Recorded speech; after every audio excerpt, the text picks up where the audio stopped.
నమస్కారం. మను కథలకు స్వాగతం. ఇప్పుడు మనం బెహరా వెంకట సుబ్బారావు గారు రచించిన మధ్యతరగతి మందహాసం నుంచి ఒక చక్కటి కథను తీసుకుంటున్నానండి. కథ పేరు కథ కాని కథ. ఇక కథలోకి వెళ్తున్నానండి.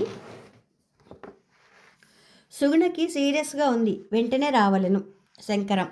విశాఖపట్నం నుంచి శంకరం ఇచ్చిన టెలిగ్రామ్ అందుకొని ఆఫీస్కి 4 రోజులు సెలవు పెట్టి వెంటనే బయలుదేరాను.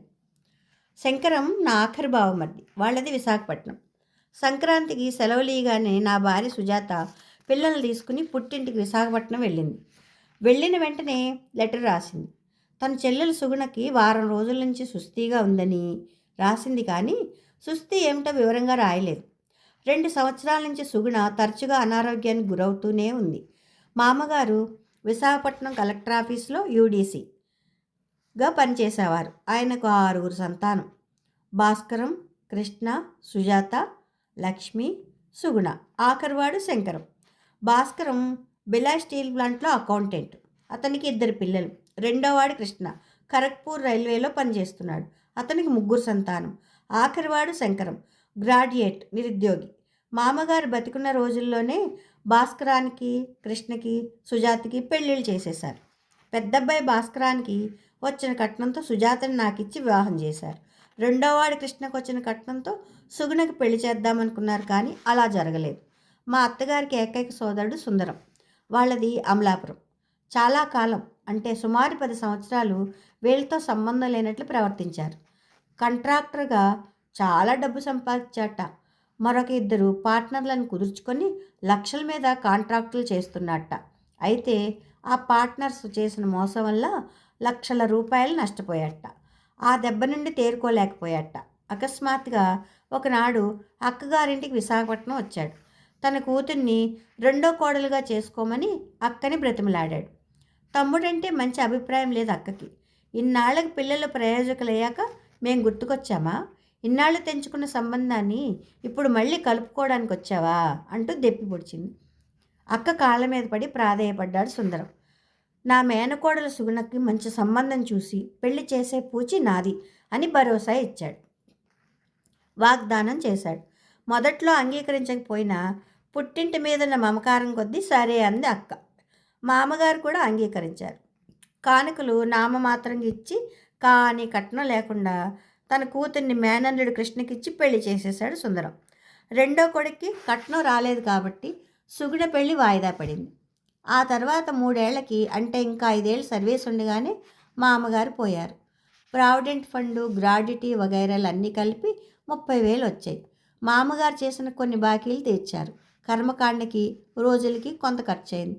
చాలా కాలం కిందట చౌక రోజుల్లో గాజువాక దగ్గర 600 గజాలు జాగా కొన్నారు మామగారు.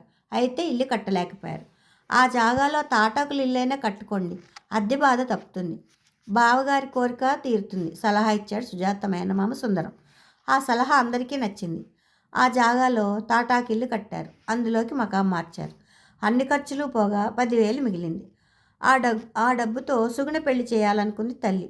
3-4 సంబంధాలు చూశారు. ఒకటి వారికి అందుబాటులో లేదు. కట్నాల రేటు బాగా పెరిగిపోయింది. సుగుణ పెళ్లి గురించి బెంగపడకమ్మా, మంచి సంబంధం చూసి చేస్తాం అని పెద్ద కొడుకులిద్దరూ హామీ ఇవ్వడంతో సంతృప్తి చెందింది తల్లి. తర్వాత తమకేవో ఇబ్బందులు, ఖర్చులు ఉన్నాయని చెప్పి తలా 1,000 రూపాయలు తీసుకున్నారు. తర్వాత ఇస్తామన్నారు. మిగిలిన డబ్బుతో ఇల్లు గడుపుకుంటే దాని పెళ్ళి ఎలా చేస్తారా అని అడిగింది తల్లి. నెల నెలా తలొక 150 పంపుతామని వాగ్దానం చేశారు ఇద్దరు. తన పెన్షన్ 100 కలిపితే మొత్తం 400 అవుతాయి. ఎలాగో అలా గడుపుకోవచ్చుని అనుకుంది తల్లి. ఆ డబ్బు ముట్టుకోకూడదని నిశ్చయించుకుంది. కానీ అనుకున్నట్టు జరగలేదు. పిల్లలిద్దరూ 4 నెలల పాటు 100-150 పంపేవారు. తర్వాత అసలు పూర్తిగా పంపడం మానేశారు. బ్యాంకులో ఉన్న డబ్బు ఇంటి ఖర్చులకి వాడక తప్పింది కాదు. సంవత్సరం గడిచింది. తండ్రి సంవత్సరీకాలకి అందులోనే మరికొంత డబ్బు ఖర్చు చేశారు. సంవత్సరీకాలకి అంతా వచ్చారు. అలా అందరూ ఒకసారి కలుసుకునే అవకాశం చాలా అరుదుగా వస్తుంది. అందుకే చెల్లెలు పెళ్లి విషయం ఎత్తింది నా భార్య సుజాత. ఇదిగో అదిగో అంటూ దాటవేశారు అన్నదమ్ములిద్దరు. అంటీ అట్టనట్లుగా ప్రవర్తించి వెళ్ళాడు మేనమామ సుందరం. సంవత్సరాలు గడుస్తున్నాయి. పిల్లల వయసులు పెరుగుతున్నాయి. ఆడపిల్లలకి పెళ్ళిళ్ళు కాలేదు. కొడుకులిద్దరూ నిర్లక్ష్యంగానూ బాధ్యతారహితంగానూ ప్రవర్తిస్తున్నారు. బ్యాంక్ బ్యాలెన్స్ వందల్లోకి చేరుకుంది. ఆఖరి అబ్బాయి శంకరానికి ఉద్యోగం రాలేదు. అత్తయ్య గారిని బెంగ కృంగదీస్తోంది. శంకరం పిల్లలకి ట్యూషన్లు చెప్పి 150 సంపాదిస్తున్నాడు. అత్తగారి పెన్షన్ 100. ఆ డబ్బు ఏమాత్రం సరిపోతుంది? పిల్లల్ని కంటాం, వాత్సల్యం కొద్దీ పెంచి పెద్ద చేసి ప్రయోజకులను చేస్తాం. ఆఖరి దశలో ఆదుకుంటారని ఆశించడం వట్టి అవివేకమే అవుతుంది. తన ఆవేదనను వ్యక్తం చేసింది అత్తయ్య గారు అనేకసార్లు. పెద్దబ్బాయి భాస్కరం కనీసం ఏడాదికోసారైనా అత్తవారింటికి అనకాపల్లి వెళ్తాడు పెళ్ళాం పిల్లలతో. దారిలో వైజాగ్లో దిగి తల్లి చెల్లెలను మాత్రం చూడ్డు. తిరుగు ప్రయాణంలో మాత్రం వెళ్తాడు. అతి కష్టం మీద ఒక పూట ఉంటాడు, మరొక పూట ఉండమంటే సెలవు లేదంటాడు. ఉన్న ఒక్క పూటలను కోడలు తమ గొప్పల్ని అంతస్తుని వర్ణించుకుంటుందే తప్ప అత్తగారు ఆడబడుచులు మరిది ఎలా కాలక్షేపం చేస్తున్నారనే విషయం పట్టించుకోదు. పిల్లల కాన్వెంట్ చదువుల గురించి, తమ ఇంట్లో ఉన్న టీవీ, ఫ్రిడ్జు, లాంబ్రెట్టాల గురించి మాట్లాడుతుంది. అలా ఆ పూట గడిచిపోతుంది. కనీసం భాస్కరమైన వారి యోగక్షేమాలు అడిగి తెలుసుకోడు. తర్వాత రైలు ఎక్కేస్తారు. ఇక రెండో అబ్బాయి కృష్ణ. అన్నయ్య చదివిన బడిలోనే చదివాడు. రైల్వేలో ఉద్యోగం కాబట్టి పాసులుంటాయి. తరచుగా అంటే సంవత్సరానికి 3 సార్లైన అత్తగారింటికి కుటుంబ సహితంగా అమలాపురం వెళ్తాడు తిన్నగా. అలాగే తిరుగు ప్రయాణం కూడా. డైరెక్ట్గా కరక్పూర్కి పోతారు. వాల్తేరు స్టేషన్లో 45 నిమిషాలు. బండి ఆగినప్పుడైనా తల్లి గుర్తుకు రానందుకు ఆశ్చర్యపోతుంది సుజాత. ఏ 3వ ట్రిప్పులోనో 4వ ట్రిప్పులోనో తల్లి దగ్గరికి వెళ్తాడు. అది కూడా తిరుగు ప్రయాణంలో. తన పుట్టింటి వారి హోదా గురించి, తాను చేయించుకున్న నగల గురించి, పాసుల మీద తాము తిరిగిన ప్రదేశాల గురించి, యాత్రల గురించి ఏకరూపడుతుంది రెండో కోడలు. మేనత్త కదా అని మాట వరుసగా మధ్యలో అంటుంది ఊరించినట్టుగా. వచ్చే డిసెంబర్లో కన్యాకుమారి వెళ్తున్నాం, అప్పుడు మీరు కూడా తప్పకుండా రావాలత్తయ్య అని. అలాగే అంటుంది ఆమె. ఎన్నో డిసెంబర్లు వస్తున్నాయి పోతున్నాయి. తమ ఇబ్బందుల్ని కష్టాల్ని కొడుకులతో చెప్పుకోవాలని వారు రాకముందు ఎన్నోసార్లు అనుకుంటుంది ఆ తల్లి. తీరా వాళ్ళు వచ్చాక మాట్లాడడానికే వీలు చిక్కదు. చిక్కినా మాట్లాడలేదు. ఎప్పుడైనా సుజాత కలవడం తటస్థపడితే గట్టిగా కడిగి వదిలి వెళ్తుంది. అందుకే పెద్ద చెల్లి అంటే వాళ్ళకి కోపం. తల్లిని చూడ్డానికే వెళ్ళని వాళ్ళు చెల్లింటికి వస్తారా? అందుకే మా ఇంటికి ఎప్పుడూ రారు. ఇక నా సంగతి, రాజమండ్రి కాలేజీలో లెక్చరర్. బరువు బాధ్యతలు ఏమీ లేవు. అన్నదమ్ములో 3 ఉద్యోగాలు చేసుకుంటున్నాం. ఎవరి బ్రతుకు వారు బతుకుతున్నాం. 2 చెల్లెలకి వివాహాలైనవి. నాకిద్దరే పిల్లలు. ఎంత విలాసంగా ఖర్చు చేసినా కొంత మిగులుతుంది. వారికి సహాయం చేద్దామన్నా అత్తయ్య గారు అంగీకరించింది. ఒకసారి సుజాత 2 చెల్లెళ్ళకి తల్లికి చీరలు కొని తీసుకెళ్ళింది. ఆడపిల్లవి, నీకు పెట్టేది పోయి నీ దగ్గర తీసుకుంటామా? తిరిగి పంపితే నీ మొగుడు బాధపడతాడు. ఇలా ఎప్పుడు తేకు అని కూతుర్ని మందలించింది. సుజాతని పిల్లల్ని వాళ్ళింటికి పంపడాలు ఉండదు. పుట్టింటి మీద మమకారం కొద్దీ సంవత్సరానికి ఓసారైనా వెళ్తానంటుంది సుజాత. పుట్టింటి వారు చారు అన్నం పెట్టిన పంచపక్ష పరిమాణంతో సమానమండి. ఆడపుట్టుకు పుడితే మీకు తెలిసి ఉండేది అని సుజాత బతిమాలుతుంటే కాదనలేను. అది నా బలహీనత. పోయిన దీపావళికి ముందు ఇంటర్వ్యూకి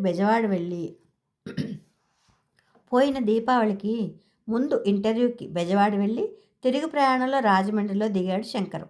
అప్పటికి దీపావళి వారం రోజులుంది. పండక్కి విశాఖపట్నం రమ్మని మమ్మల్ని ఆహ్వానించాడు. ప్రత్యేకంగా పండగకి వెళ్ళడం ఇష్టం లేదు నాకు. మాకు పెళ్ళై 10 ఏళ్ళు అయింది. ఇంకా పండగలకి అత్తవారింటికి వెళ్ళడం ఇష్టం లేదోయ్. మనసులో మాట చెప్పాను. అమ్మ మరీ చెప్పిందటండి. మిమ్మల్ని చూసి చాలా కాలం అయిందంట. దానికి వయసు మళ్ళింది. వచ్చే ఏడాది ఎలా ఉంటుందో. మీరు కూడా రాక తప్పదు పట్టుపట్టింది సుజాత. మౌనం వహించాను ఆ క్షణంలో. శంకరం మా పెద్దబ్బాయిని తీసుకుని ఇన్నిస్పేట వెళ్ళాడు తన స్నేహితుడింటికి. అప్పుడు సుజాతకి నచ్చ చెప్పడానికి ప్రయత్నించా. మనం పండగకి వెళ్ళామనుకో, కూతురు అల్లుడు వచ్చారని భారీ ఎత్తున పండగ చేస్తారు. ఆ తర్వాత అవస్థలు పడతారు. మనకు కూడా రాను పోను ఖర్చులు. ఎవరు తిన్నది కాదు. మధ్యలో అందుకొని విసుక్కుంది సుజాత. మీరొట్టి డబ్బు మనుషులండి, పైసాతో సహా లెక్కలు వేస్తారు. అవును, ఏదైనా పని చేయే ముందు ఎంత ధనం వ్యయమవుతుంది, ఎంత టైం వేస్ట్ అవుతుంది, ఎవరెవరికి నష్టమో ఇబ్బందులు కలుగుతాయా, ఇవన్నీ కూడా ఆలోచించాలి. వాళ్ళు అప్పు చేయాల్సిన అవసరం ఉండదులేండి. పెద్దన్నయ్య దీపావళికి బిలాయి నుండి వస్తున్నానని రాశాట. వచ్చేప్పుడు అందరికీ బట్టలు తెస్తానని కూడా రాశాట. శంకరానికి ఏదో కంపెనీలో చిన్న ఉద్యోగం దొరికిందిట. 600 ఇస్తారట. మా పెద్ద మేనకోడల్ని పెద్ద మనిషి అయ్యాక అసలు చూడనే లేదండి ప్రాధేయపడింది. సరే అనక తప్పలేదు. తమ్ముడితో పిల్లల్ని తీసుకుని వెళ్ళింది సుజాత. పండగ ముందు రాత్రి నేను కూడా వెళ్ళా. అనుకున్నట్లుగా భాస్కరం పండక్కి రాలేదు. ఏదో అవాంతరం వచ్చిందని లెటర్ రాశాడు. పండక్కి మాకందరికీ బట్టలు కొన్నాడు శంకరం. శంకరం నాకు బట్టలు అందిస్తుంటే ఓ మాట విసిరింది నా ఆఖరి మరదలు లక్ష్మి. బావగారు మరీ వంటెత్తు మనుషులు. ఆ మాటలలో ఎంతో అర్థం స్ఫురించింది. అయితే ఆమె నవ్వుతూ అనడంతో ఈజీగా తీసుకోవాల్సి వచ్చింది. నా ముఖ కవళికలను గమనించిన అత్తయ్య గారు తేలికగా విడమర్చి చెప్పింది. చూశావా బాబు, నీ చిన్న మరదలు ఎంత గడుసుదో. కాలేజీలో చదువుతోంది కదూ, తోటి అల్లుని తేకుండా ఒక్కడవే తీసుకుంటున్నావని అంటోంది. అది దాని ఉద్దేశం. ఆ ప్రయత్నంలోనే ఉన్నానండి. ఈ మధ్య ఓ సంబంధం చూసా చెప్పబోయా. అవును బాబు, సుజాత చెప్పింది. అల్లుడు అబ్బాయితో సమానం అన్న మాటను రుజువు చేస్తున్నావు. మంచి రోజు చూసి పెళ్లి చూపులకు తీసుకొనిరా అంది. వాళ్ళిద్దరిలో 4-5 సంబంధాలు చూశారండి. ఒక్కటి నచ్చలేదట. అనవసరంగా తిరగడం అవుతోందనే అభిప్రాయంతో ఉన్నారు. అందుకని తర్వాత సుజాత అందుకుంది. అవునమ్మా, అందుకే సుగుణని మాతో తీసుకువెళ్తాం. అక్కడే పెళ్లి చూపులు ఏర్పాటు చేస్తాం. వద్దు బాబు, పెళ్లి కావాల్సిన పిల్లని అలా ఊరూరా తిప్పకూడదు. అసమ్మతిని తెలియజేసింది అత్తగారు. తల్లి విధించిన ఆంక్షకు తల్లడిల్లింది సుగుణ. ఆమె మొహంలో వ్యక్తమైన భావాల్ని బాగా చదవగలిగా. లక్ష్మీ శంకరం కూడా తల్లిని చికాగ్గా చూశారు. సుజాత సంగతి సరే సరే, నేనే నచ్చ చెప్పాలనుకున్నా. ఇప్పుడు అది మామూలు అయిందండి. మగపెళ్లివారి అభిష్టానుసారం ఆడపెళ్లివారు నడుచుకోక తప్పదు. పాత పద్ధతుల్ని పట్టుకుని వేళ్లాడితే పనులు కావు. ఆడపిల్ల వారింటికి మగపెళ్లివారు రావడం ఆచారం బాబు. అలా వచ్చినప్పుడు ఆడపెళ్లివారి హోదాని అంతస్తుని అంచనా వేసుకుంటారు. అది ఆ ఆచారంలోని ఆంతర్యం. ఆ సాంప్రదాయాన్ని పాటించాలి. తల్లి మొండి పట్టుదలకి ఆవేశపడింది సుజాత. పోనీ దాన్ని నా ఇంటికి తీసుకువెళ్ళాలనుకుంటున్నా. ఓ వారం రోజులు ఉంచుకుని తిరిగి పంపిస్తా. తీసుకెళ్ళమంటావా? ఆగ్రహాన్ని అణుచుకుంటూ అడిగింది సుజాత. అనంగీకారాన్ని వ్యక్తం చేస్తూ మౌనం వహించింది తల్లి. మన్నాడు ఉదయమే మా తిరుగు ప్రయాణం. ఆ రాత్రి భోజనం చేసి వీధి వరండాలో వాళ్ళ కుర్చీలో కూర్చున్నా. నేను ఏకాంతంగా ఉండడం చూసి నా వెనుకనే గుమ్మలో నిలబడి అంది సుగుణ. బావగారు, నేనెప్పుడూ రాజమండ్రి చూడలేదు. అక్క రమ్మంటోంది. తన సంసిద్ధతను వ్యక్తం చేసింది. వెనక్కి తిరిగి ఆమె మొహంలోకి చూసా. లైట్ వెలుగులో స్పష్టంగా కనిపించింది. 10 సంవత్సరాల క్రితం నా పెళ్లినాటికి ఆమె వయసు 16 సంవత్సరాలు. అదే వయసులో ఉన్న మా చెల్లికి 3 పిల్లలు. ఆమె సిగ్గుతో తలదించుకుంది. ఆమె కళ్ళల్లో అందరిలా తను పెళ్లి కూతురు కావాలన్న కోరిక, ఒకరికి ఇల్లాలనే తన ఇంటిని దిద్దుకోవాలన్న తపన, కన్నెచెర విడిపించమని అభ్యర్థన, ప్రార్థన కనిపించింది. వెనక నుండి వస్తూ అంది సుజాత. అమ్మ మాటకేం, దీన్ని మనతో తీసుకెళ్దాం. తన నిర్ణయాన్ని తెలియజేసింది. ఎలాగైతేనే సుగుణని మాతో రాజమండ్రి తెచ్చింది. పెళ్లి చూపులు ఏర్పాటు చేయమన్నారు. పిల్ల నచ్చింది, చేసుకుంటాం. పెళ్ళికొడుకు అన్నయ్య నా కొలీగ్, బాగా సన్నిహితుడు. అతి కష్టం మీద చొరవ తీసుకుని 6,000 కట్నానికి అంగీకరింపజేశాను. ఇక తర్వాత చేయాల్సింది నా మీద పడింది. భాస్కరాన్ని కృష్ణని ఒకేసారి రప్పించడం బహు కష్టమైంది. అంతా కూర్చుని పెళ్ళికి ఎంత ఖర్చు అవుతుందో లెక్కలు వేశాం. 10,000కి తేలింది. ఆ ఖర్చుని ఇద్దరన్నదమ్ముల్ని పంచుకోమంది అత్తయ్య గారు. కొడుకులిద్దరూ తెల్లమొహం వేశారు. ఈ గడ్డు రోజుల్లో సంసారం గడవడమే కష్టంగా ఉంది. మా దగ్గర అంత డబ్బు లేదు అన్నారిద్దరు ఏకకంఠంతో. వారు అలా అంటారని నాకు తెలుసు. వేరొక మార్గంలో ఆలోచించి ఉంచా. సుజాతకి చెప్పాను కూడా. ఆమె తల్లికి చెప్పింది కాబోలు. మన ఇంటి పక్కనున్న 200 గజాలు అమ్మేద్దాం. ఎలా లేదన్నా 20,000 వస్తాయి. లక్ష్మి పెళ్ళికి కూడా డబ్బు కావాలి కదా అంది తల్లి. అన్నదమ్ములిద్దరూ అసమ్మతిని తెలియజేశారు. ఏకగ్రీవంగా ఆ ప్రతిపాదనను తోసిపుచ్చారు. వద్దమ్మా, నాన్నగారు రెక్కలు ముక్కలు చేసుకుని కొన్న జాగా, అందులో ఇల్లు కట్టాలనుకుంటున్నా అన్నాడు పెద్ద కొడుకు భాస్కరం. అంత కట్నం ఇచ్చుకోలేం. 2 పిల్లలకు పెళ్ళిళ్ళు చేయాలి. మరో సంబంధం చూసుకుందాం. ద్వితీయ పుత్రుని ప్రతిపాదన. అన్నయ్యల మాటలు సుజాతకు చిర్రెత్తించాయి. మరి ఎలా అవుతాయిరా చెల్లెళ్ళ పెళ్ళిళ్ళు? మీ పెళ్ళాలు పిల్లలు మీ గొడవే కానీ తల్లి చెల్లెళ్ళు తమ్ముడు ఎలా బతుకుతున్నారని ఎప్పుడైనా ఆలోచించారా? వేలకు వేలు జీతాలు తెచ్చుకుంటున్నారు. 2-3 పిల్లలు. మీకే అంత ఇబ్బందులుంటే ముష్టి 300తో ఈ నలుగురు ఎలా బతుకుతారనుకుంటున్నారా? మనల్ని కన్నవారిని నమ్ముకున్న వారిని ఆదుకోవాలన్న ఇంగిత జ్ఞానం మీకుందా? ఉత్తరాలు రాయిగా ఏ 3 నెలలకో 100-50 పారేస్తారు ముష్టి వేసినట్టుగా. 25 ఏళ్ళు దాటాయి. చెల్లికి పెళ్లి చేయాలనే జ్ఞానం మీకుందా?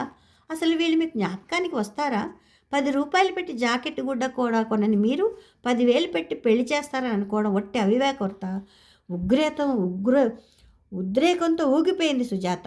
అక్క భయంతో వారించిపోయింది ఆఖరి చెల్లి లక్ష్మి. సుజాతకి ఆవేశం ఏమాత్రం తగ్గలేదు. అవును లక్ష్మి, నీ అక్కే దిక్కులేదు, నీ అక్కకే దిక్కులేదు, నీ సంగతెవరు పట్టించుకుంటారు? నా మాట విని ఓ బుద్ధిమంతుని చూసుకుని వాడితో లేచిపో. అమ్మలక్కలు చుట్టాలు 4 రోజులు గుసగుసలాడుకుంటారు. అయినా పర్వాలేదు, నీ బతుకు నువ్వు చూసుకో. నీ అక్కకి ఇది చేత కాదు. తానేమి మాట్లాడుతున్నది తెలుసుకోలేని స్థితికి చేరుకుంది సుజాత.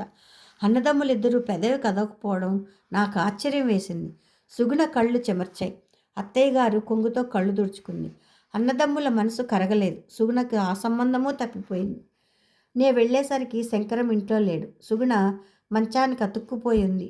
చెల్లెల నోట్లో టాబ్లెట్స్ వేస్తోంది సుజాత. వెళ్ళి మంచానికి దగ్గరగా నిలబడ్డా. నన్ను చూసి పేలవంగా నవ్వుమొహం పెట్టింది సుగుణ.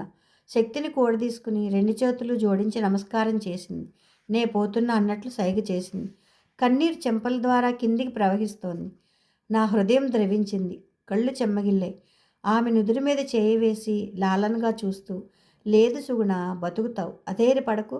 నాలో ధైర్యం పూర్తిగా సడలిపోయినా ఆమెకు ధైర్యం చెప్పా. 104 జ్వరం, మరి తగ్గలేదు అంది సుజాత కన్నీరు తుడుచుకుంటూ.